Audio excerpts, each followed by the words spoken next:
U.S. President Joe Biden says he will help boost NATO's presence in Eastern Europe to deter Russia from invading Ukraine.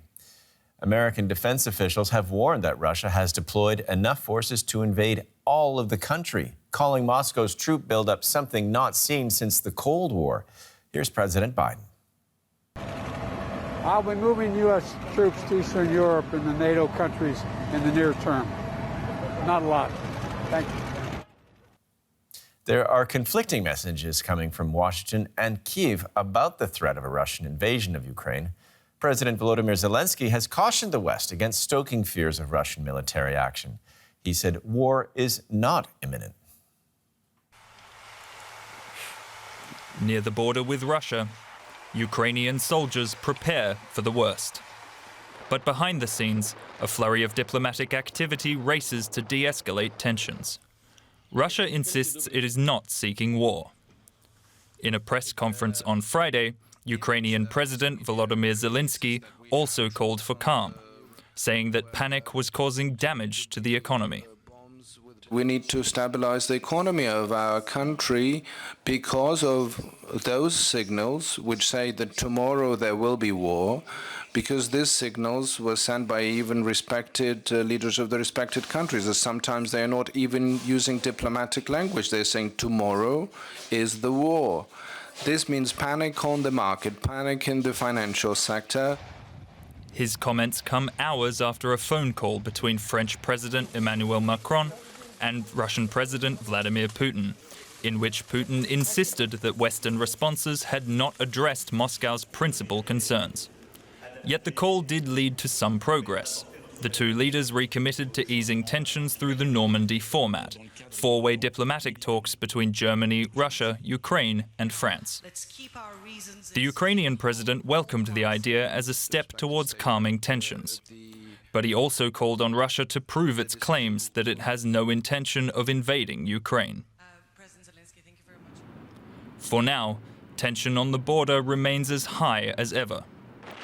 And as long as the risk of military escalation lingers, the diplomatic dance will continue behind closed doors. And for more on this, I'm joined by Andrei Kortunov, the Director General of the Russian International Affairs Council. Thanks for joining us. After several weeks of talks now, President Putin is insisting that the responses from Washington and the West have still not addressed Moscow's principal concerns. Does that mean Russia is now prepared for armed conflict, do you think? Well, I wouldn't say that a potential war in Ukraine depends directly on the responses that Putin gets from the West. What Russia is doing at the border with Ukraine is supposed to deter Ukraine from taking a military action in Donbass. So I don't think that even if they fail to agree on the non-enlargement of NATO, that would mean that Russia will attack Ukraine, because it makes no sense. An attack on Ukraine would not change the NATO plans for potential expansion. These are two different sets of issues. So the Russian military buildup on the border has nothing to do with preventing NATO expansion? Is that what you're saying? You're saying there's no connection? Absolutely. I think that the Russian build-up will not prevent NATO from going eastward. On the contrary, it might trigger more activities of NATO on the territory of Ukraine, and it will mean that it will generate events which Putin is trying to avoid. So why should he do that? Yeah. Well, I guess many people are asking that question. Just to come to President Putin, as we heard in that report, he met with French President Emmanuel Macron and agreed there is a need for de-escalation, which many parties involved are saying. Could that involve, in your estimation, speaking from Moscow, in removing some Russian troops from the Ukrainian border? I hope so. I think that definitely they cannot keep all these troops at the Ukrainian border forever. There should be some limits, and I hope that there'll be a withdrawal, especially if there is a resumption of the Minsk process. As you probably know, there was a meeting a couple of days ago, a meeting of political representatives of the four presidents, and they decided that they would continue meeting and discussing implications of the Minsk agreements for the situation on the ground.